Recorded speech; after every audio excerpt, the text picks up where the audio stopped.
दुसरा मुद्दा असा की बघा, दुसऱ्या मुद्द्यामध्ये माणसं द्वेष करू लागली माणसाचा. बरोबर की चूक? माणसं माणसाचा द्वेष करू लागली. आणि सगळ्यात महत्वाचं की अलीकडं माणसं स्वार्थी झाली, निस्वार्थी माणसंच राहिली नाही. त्यामुळं स्वार्थ साधणाऱ्याला मर्यादा लागते. हा जो तिसरा वर्ग आहे,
स्वार्थ त्यांना कधी शिवलाच नाही. त्यामुळे एक लक्षात घ्या, हा वर्ग असेल एक तर संतांचा वर्ग, आणि दुसरं म्हणजे ऐका, ऐसी कळवळ्याची जाती करीला भावी न प्रीती, मोठी भार वाहे त्याचे सर्वस्व हे साहे. बघा, अक्षरशः ही मागणी आल्यात माणसं, त्यांच्यासाठी वाढवायला लागेल का नाही कीर्तन मला? त्यामुळे अर्धा तास वाढेल बरं का कीर्तन. असं त्यांना नको का ऐकायला? बरोबर का नाही? वाढवायचं ना मग असं द्यायचं. ऐका, बघा, जगाच्या कल्याणात की भावना संतांचा दूध देते आणि दुधाबरोबर शेण सुद्धा देते पवित्र, आणि मेल्यानंतर कातडी सुद्धा देते. मेल्यावर सुद्धा तिचा उपकार आहे. तिसरा उपकार, झाड फळ देत. कुठल्या झाडात स्वतःचं फळ खाता आलं का? नाही खाता. पण ते कोणासाठी? दुसऱ्यासाठी. अहो, वडाचं झाड असतं, पिंपळाचं झाड, वडाचं झाड रात्रंदिवस तुम्हाला मला ऑक्सिजन पुरवतं. आणि कोरोनाच्या काळात ज्या ज्या गावात वडाची जास्त झाडं होती का, तिथे एक सुद्धा पेशंट. तसं ते झाड स्वतःचं फळ आपल्याला खायला देतं, पण स्वतः त्यांना खायला येतं का? नाही येत. त्यामुळे एक लक्षात घ्या, तिसरा उपकार झाडाचा, चौथा उपकार माणूस सुद्धा उपकारच करतो. किती उपकार करतो माणूस? माणसं उपकार करतात बरं का. सगळ्यात महत्वाचा उपकार, 9 महिने 9 दिवसांनी जन्म मला घातला, हे आई आई सांग आई कसे फेडू तुझे उपकार, आई कसे फेडू तुझे उपकार. आईचा उपकार कधीच फिटत नाही. आईने 5 उपकार केलेत आपल्यावर. बघा, पटापटा सांगतो. पहिला उपकार, या पृथ्वीवरती पाय ठेवायला पहिली जागा दिली, तो पहिला उपकार आईचा. एखाद्या माणसाला आपण गावात राहायला जागा दिली, गावात राहायला जागा दिल्यानंतर काही दिवसांनी स्वतःचं घर बांधतो. घर बांधल्यानंतर काही माणसं म्हणतात, या माणसामुळे या गावात मला पाय ठेवायला जागा मिळाली. ही माणसं नाहीत, ही देव माणसं आहेत. त्यामुळे आईची जागा कोणाच्या ठिकाणी? देवाच्या ठिकाणी. पहिला उपकार. दुसरा उपकार, पूर्वीच्या काळात हॉस्पिटल नव्हते, दवाखाने नव्हते, डॉक्टर नव्हते. एक सुईन सगळं करायची. कालांतराने हॉस्पिटल निघाले, दवाखाने निघाले आणि पहिला फॉर्म तयार झाला. तो डॉक्टरांनी आपण जर का पेशंट ऍडमिट केलं तर पहिला फॉर्म डॉक्टर देतात. आईला वाचवायचं का बाळाला वाचवायचं? एखादी केस जर का कठीण असेल तर आपण काय लिहितो? आपण काय लिहिणार? आईला वाचवा का बाळाला वाचवा?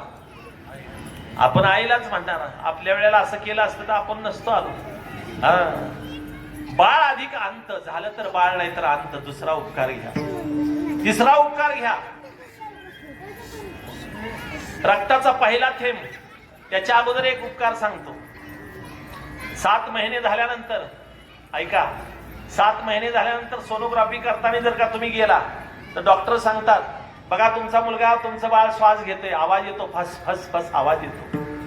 आणि त्या मुलीची आई म्हणते, अहो डॉक्टर आवाज येतोय पण बाळाची हालचाल होईना, बघा काहीतरी दोष दिसतोय. डॉक्टर म्हणले, शास्त्राला न उलगडलेलं कोडं की बाळ श्वास तर घेतंय पण ते कुठून घेतं हे माहिती नाही. याचा अर्थ असा होतो, 7 महिन्यापासून जन्माला येईपर्यंत आई बाळासाठी अर्धा श्वास घेत असते. हा तिसरा उपकार. रक्ताचा पहिला थेंब आपल्या शरीरात जातो. तो शरीराचा पहिला थेंब जातो, तो सर्वात महत्वाचा उपकार. तुम्ही म्हणाल 150 रुपयाला बाटली मिळते रक्ताची, 150, 200, 250 रुपयापर्यंत, आहे का नाही? त्याला काय? पण एक लक्षात घ्या, सायन्सला न उलगडलेलं कोड, सायन्सला कोडच उलगडलं नाही का? तर रक्तगट एक असेल तर आपलं रक्त चालतं दुसऱ्याला, बरोबर का नाही? पण आईचा रक्तगट वेगळा असतो आणि मुलाचा रक्तगट वेगळा असतो. त्याला DNA टेस्ट करावी लागते. त्यावेळेला ते निदर्शनास येतं. फक्त आईचंच रक्त मुलाला चालू शकतं. हे शास्त्राने शोध लागला नाही अजून त्याचा. माणूस मरतो, ऐका, माणूस मरतो, बरोबर का नाही? त्याचा सुंदर चेहरा जळला जातो, नाक जळलं जाते, डोळे जळले जातात, कान जळले जातात. पण आपण मेल्यानंतर त्याला अग्नी देतो. दुसऱ्या दिवशी कशाला सावडतो आपण? हाडांना सावडतो का नाही? हाडांना सावडत असताना एक लक्षात घ्या, मोहनजोदडो, हडप्पा लाखो वर्ष होऊन गेली तरी ती हाडं जशीच्या तशीच राहिली. एखादा लोखंडाचा तुकडा जर का आपण मातीत पुरला, 6 महिन्याने बाहेर काढला तर कुदळे मामा, तो लोखंड राहतं का? ते याचे काय होते? मातीच होते. पण त्या हाडात एवढी ताकद असते की तुम्ही आज 5000 रुपये कॅलरीचा डबा आणा दूध पावडरचा, पण आईच्या दुधाची बरोबरी कधीच होऊ शकत नाही. म्हणून ही जुनी माणसं अजून सरळच आहेत. कारण की आम्ही लहानपणी कमीत कमी आमच्या वयात 5 वर्ष आईला दूध प्यायलो. पण आता किती महिने पिते? किती महिने पाजते पोरगी? बोला की आजी. कुठल्या 6 महिने 3 महिन्यात बंद करते? आमच्या मुलींच्या वेळेवर सांगतो तुम्हाला, तुमचं कशाला? बरोबर का नाही? याचा अर्थ लक्षात घ्या. याला सायन्सचं कारण देतो. ज्यांनी दूध पेलंय त्यांनी म्हणावं, बघायचंय का तुला माझ्या माईच्या दुधाची ताकद? खरं सांगू तुम्हाला, पहिलवानाला कळत. पहिलवानाचं खाणं झाकून असावं, बाईचं वागणं वाकून असावं, बाईचं बसणं घरात असावं, गड्याचं बसणं ओट्यावर असावं. पण ज्या दिवशी बाईचं बसणं ओट्यावर आलं आणि गड्याचं खाणं ढाब्यावर गेलं, त्या दिवसापासून महाराष्ट्राचं वाटोळ झालं. महाराष्ट्राचं वाटोळ झालं. किती उपकार आहेत आईचे. बघा त्या दुधाचा काय उपकार आहे. आज जगात नवीन पोरांना रोग होतो, पेशी कमी झाल्या, पेशी वाढल्या. जुन्या माणसाला जे 75च्या अगोदर जन्माला आलेत, 80च्या अगोदर जन्माला आलेत, त्यांना कोणाला हा रोग होतोय का? याचं कारण त्यांनी आईचं दूध कमीत कमी 4 वर्ष पिले. किती? 4 वर्ष पिले.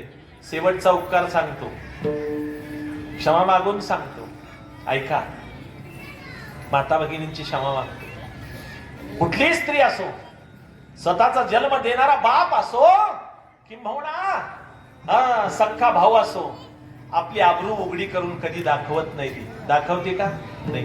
पण तिला जर का एखादं 2-2.5 महिन्याचं बाळ असेल, लग्नाला गेली, हजारो लोक त्या लग्नात येत आणि ती बाळ जर का रडायला लागलं तर बिचारी एका कोपऱ्यात जाते आणि त्याला स्तनपान देते. हा एक सगळ्यात मोठा उपकार आहे. सगळ्यात मोठा उपकार. आणि खरं सांगू तुम्हाला, ज्या वेळेला आई मुलाला दूध पाजते ना, त्याचं फेस रिडिंग घ्यावं.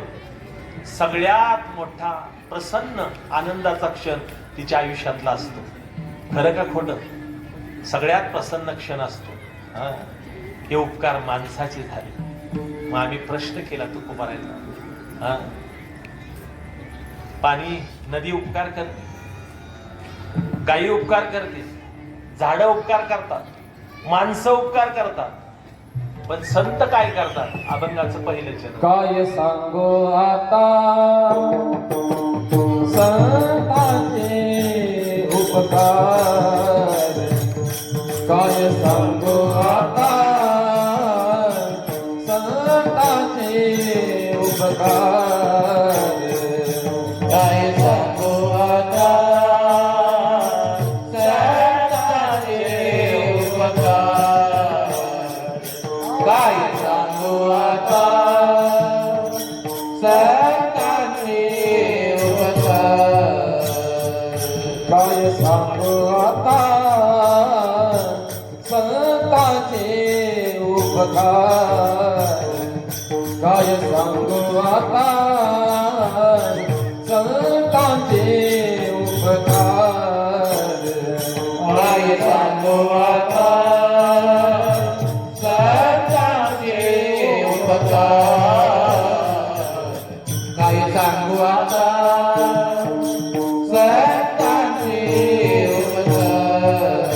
मग निरंतारा जागविते, मग निरंतार जागविते, काय जागे त्यासी व्हावे उतराय, काय जागे त्यासी व्हावे उतराय.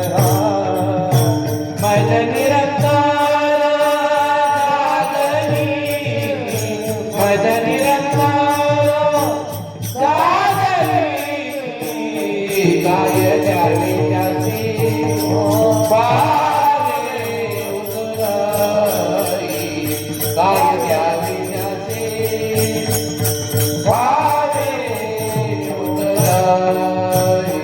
काय संतांचे उपकार, मग निरंतर लागविते, मग निरंतर लागविते, मग निरंतर लागविते. काय सांगू आता संतांचे उपकार, निरंतर लागविते, मग निरंतर लागविते, मग निरंतर लागविते. दृष्टिक्षेप टाकला. एवढी शांतता होती ना त्या वाड्यात.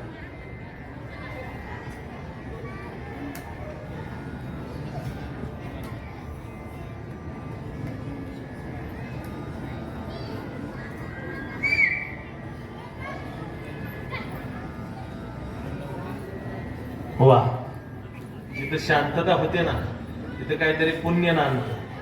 आणि जिथं खरंच गोंगाट होतो का अशा वेळेला, की सांगायचं समजायचं की तिथं पाप नांदतं. कळलं का? खरंय. सदानंद गुरुजी सांगायचे, हे त्यांची ही पद्धत होती कीर्तनाची. बरोबर करायचं. सदानंद गुरुजी असंच करायचं, वातावरण निर्माण करायचे. गावामध्ये 16 वर्षाचा एक तरुण लिंबाच्या झाडाखाली येऊन बसला. सुरुवातीच्या काळामध्ये त्याच्याकडे पाहिल्यानंतर काही म्हणायचे मुस्लिम दिसते, काही म्हणायचे ब्राह्मण दिसते, काय म्हणायचे मराठा दिसते. पण खरं सांगू, शेवटपर्यंत साईबाबांची जात ही कोणाला कळलीच नाही, कळूच नाही. साधूचं मूळ आणि खूळ कधी जाणून घेऊ नये. त्याच्या वाणीला महत्व द्यावं, की म्हणा त्याच्या विचाराला महत्व द्यावं. तो कुठल्या कुळातला आहे कधी म्हणूच नाही, तो कुठून आला म्हणूच नाही. कळलं का? पण खरं वास्तविक पाहता असा एक इतिहास बाहेर पडला की ब्राह्मण कुळामध्ये जन्माला आले, पण एका फकीराला दान केले म्हणून फकीर झाले. त्यामुळे दोन्ही जातीत अजून सुद्धा वाद आहे. काय साईबाबा नक्की कोणाचे? पण त्यांचं एकच वाक्य तोला मोलाचं होतं, सबका मालिक एक है. अल्लाह कहो या राम कहो, राम कहो या अल्लाह कहो, सबका मालिक एक है, सबका मालिक एक है, सबका मालिक एक है, सबका मालिक एक है, सबका मालिक एक है, सबका मालिक एक है, सबका मालिक एक है, सबका मालिक एक है.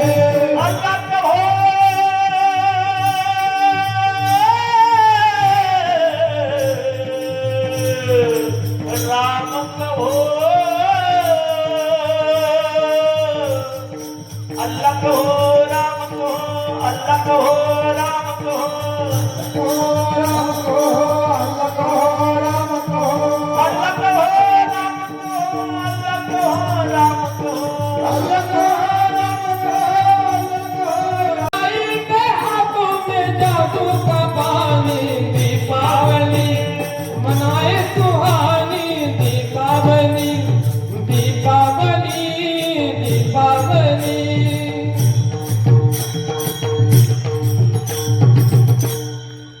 दीपावली मनाए सुहानी, मेरे साई क्यों हाथों में जादू का पानी. दीपावली काय हो अवस्था होती हा? अक्षरशः 3 मुली, त्याची पत्नी आणि तो एका सावकाराकडे कामाला होता. 1 रुपया महिना पगार होता, पण त्याने 2 रुपयाची मागणी केली. माझं भागत नाही म्हणे, एकटाच कमवणार आहे, खाणार जास्त आहे. तर त्या सावकाराने त्याला कामावरून काढला. 8 दिवस झाले, 10 दिवस झाले, 15 दिवसांनी त्याला कळलं की आपण आता साई दरबारात जावं. आणि अक्षरशः 3 दिवस उपवाशी मुलं होती आणि साईंच्या दारात आला. साईंच्या दारात आला. साईंनी केवढा मोठा उपकार करून ठेवलाय सांगतो बघा. एवढा मोठा उपकार केला. हा रघु नावाचा मनुष्य आला आणि साई जवळ व्यथा मांडली.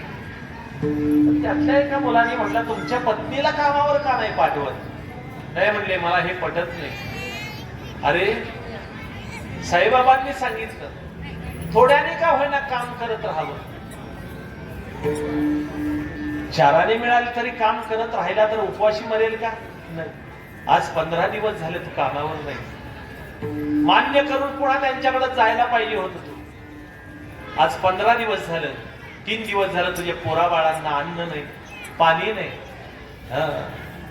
म्हणले काय उपाय? काय नाही, तुला उद्या सांगतो. येताना मुठभर तांदूळ आणि मुठभर डाळ घेऊन ये म्हणले. आणि मुठभर तांदूळ म्हणले, हे कशाला? म्हणले घेऊन तरी ये.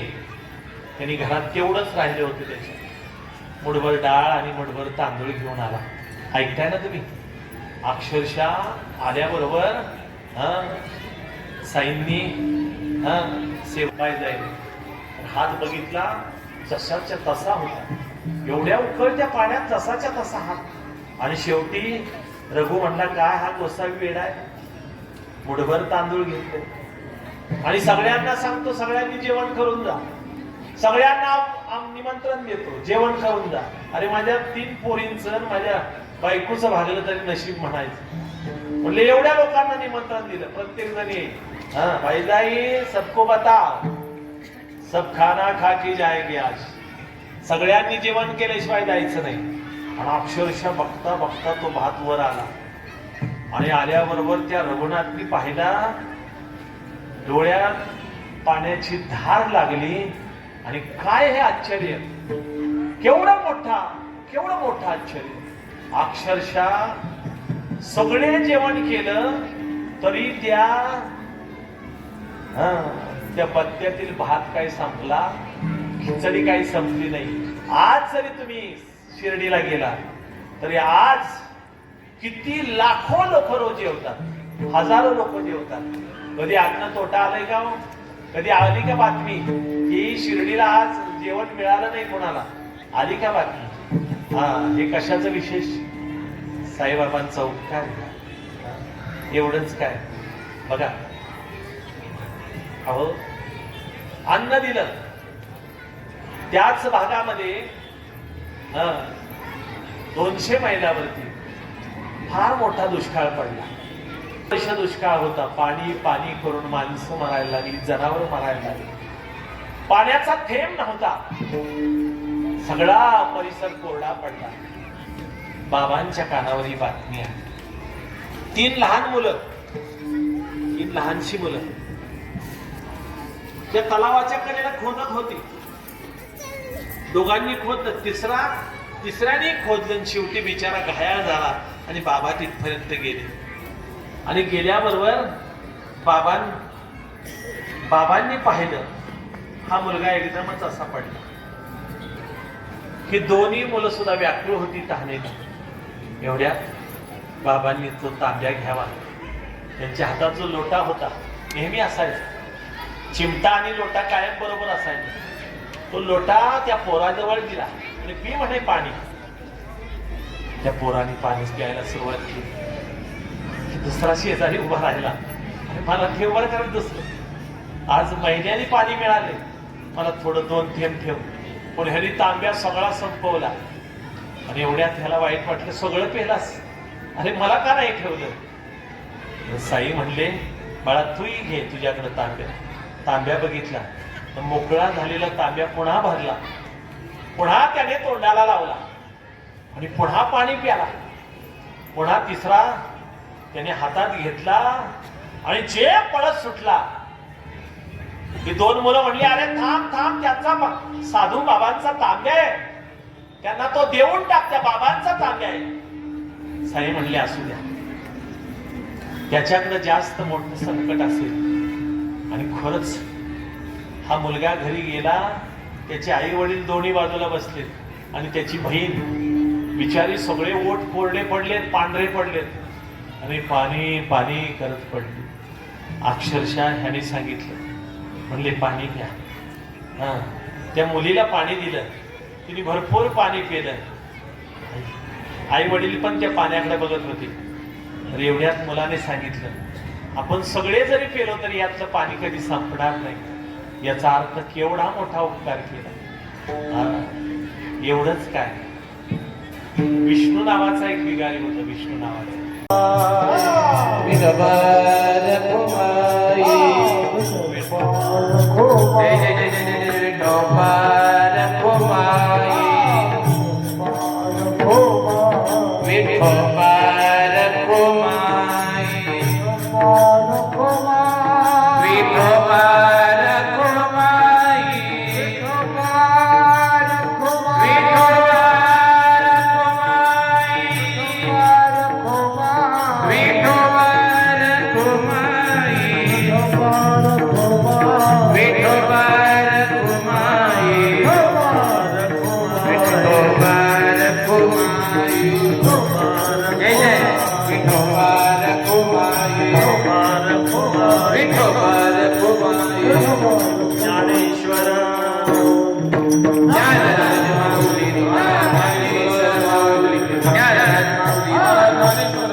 दोनच मिनिटं सर्वांनी शांत चित्ताने या ठिकाणी थांबायचे.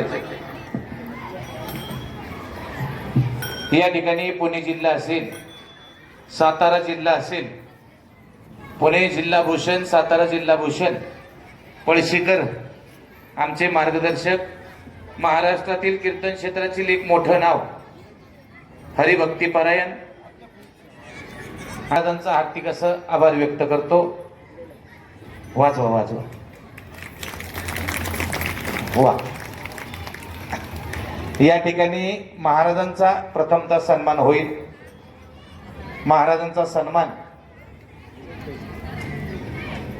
मान्य श्री निलेश शेठजी जैन यांच्या हस्ते होईल. त्यांनी तो सन्मान त्यांना द्यायचा आहे.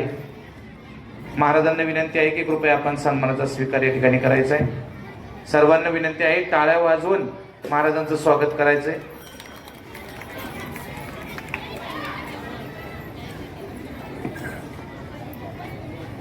या ठिकाणी आपल्याला महाराजांच्या सोबत, तसं महाराजांच्या सोबत गाणं प्रचंड अवघड आहे, म्हणजे प्रचंड अवघड आहे. आता तरी सुद्धा आमचे यवतगावचं भूषण राहुलजी महाराज राजगुरू असतील, आपल्या दौंड तालुका भूषण गायनाचार्य कीर्तनकार बाळासाहेबजी महाराज टिमगिरे असतील, यांनी त्यांना उत्तम साथ दिली. मी हरिभक्तीपरायण टिमगिरे महाराजांचा या ठिकाणी सन्मान होतोय. तो सन्मान त्यांनी स्वीकारावा अशी त्यांना विनंती करतो. मोहनरावजी कदम यांनी त्यांना सन्मानित करायचं आहे. गायनाचार्य युवा कीर्तनकार पुणे जिल्हा भूषण, आपल्या यवतचं नाव महाराष्ट्राच्या कानाकोपऱ्यामध्ये आपल्या गोड कीर्तनाच्या माध्यमातून पोहोचवतात राहुलजी महाराज राजगुरू. महाराजांचा सन्मान होतोय. तो सन्मान महाराजांनी स्वीकारावा अशी त्यांना विनंती करतो. पवार महाराजांना विनंती आहे, आपण या ठिकाणी राहुल महाराजांचा सन्मान करायचा आहे. या ठिकाणी आता जी मुलं आपल्याला उभी दिसली त्यापैकी जवळजवळ 4-5 कीर्तनकार आहेत बरं का. सर्वांनी त्यांच्यासाठी गोड टाळ्या वाजवायच्या. त्या विद्यार्थ्यांपैकी 4-5 विद्यार्थी कीर्तन करतात आणि अतिशय गोड कीर्तन करतात. आणि त्यांचे जे गुरु आहेत, आपल्या परिसराचं भूषण साईंच्या भंडाऱ्याचा उत्सव आहे. अतिशय सुंदर कीर्तन परंपरा गेली. लॉकडाऊनच्या नंतर तर प्रत्येक वर्षी या ठिकाणी कीर्तन सेवा होत आहेत. कधी 2, कधी 3, कधी 1, परंतु साईबाबांच्या चरणी एक नामस्मरण रूपी कीर्तन सेवा अर्पण करण्याची परंपरा साईचरण सेवा मंडळ यवत यांनी राखलेली आहे. आज तारीख 9 आहे. येत्या 15 तारखेला, 16 तारखेला आणि 17 तारखेला महाराजांनी वर्णन केलं की एक लहान मुलगा रस्त्यात मी त्याला चॉकलेट देत असताना तो म्हणला, मी बलिदान मास पाळला, मी गोड खात नाही, मी चप्पल घालत नाही, म्हणजे मी चहाही पित नाही. महाराज आपल्या यवतमध्ये जवळजवळ लहान 100 मुलं या ठिकाणी रोज श्री छत्रपती शंभू राजांना वंदन करण्यासाठी बलिदान मास पाळतायत. या ठिकाणी रोज संध्याकाळी 7:30 वाजता शिववंदना शंभू राजांना शंभूवंदना अर्पण केली जाते. आणि त्या निमित्तानं यवत ग्रामस्थांच्या वतीनं सर्व आमचे वारकरी मंडळी